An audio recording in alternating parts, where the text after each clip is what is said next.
clean your room. Clean your room because if you don't sort it out, no one else will for you. Now, I assume this is just a common phrase. Most would typically hear from one another. However, to me, cleaning your room has a deeper and much more significant meaning.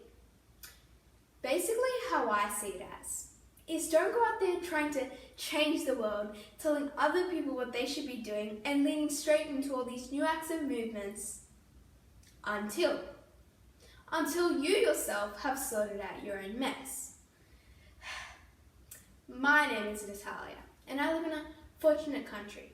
I am still young but can distinctly see the social problem our world is currently facing. I am passionate about cleaning your room because I concur that big things start with smaller steps.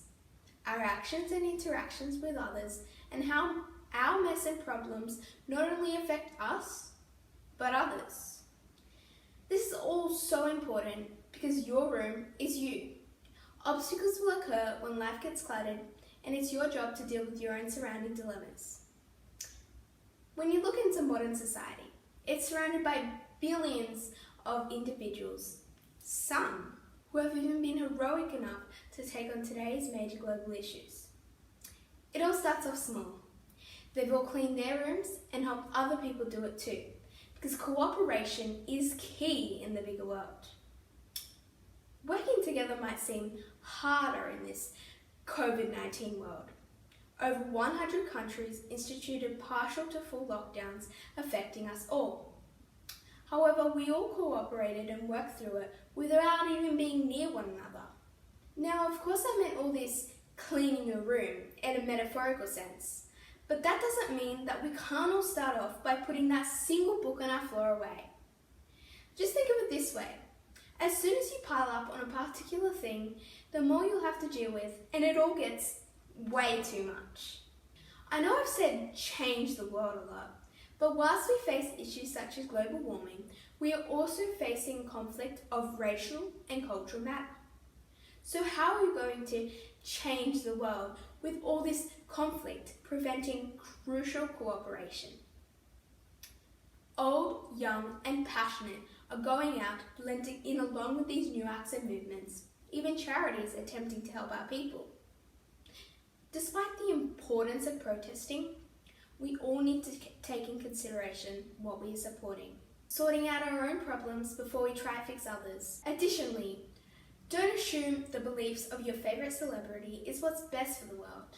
Can we start making a difference by judging one's qualities over one's descriptions? Let's take a moment to reflect on the Black Lives Matter movement that has gone further than judging one and stereotypicalizing on one's race.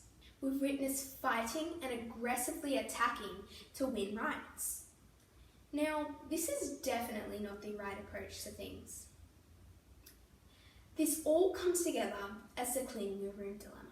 And all these examples I've given show that we as individuals are messing up other people's rooms. If you think about it, we are all interconnected. Every word, every action affects one person, and then they affect another, and it infinitely goes on.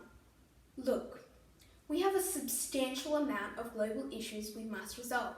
Remember, big things start small, and working together makes things go quicker. Professor Jordan Peterson quotes, "If you can't even clean up your own room, who the hell are you to give advice to the world?" So, before you get that burst of motivation to change the world,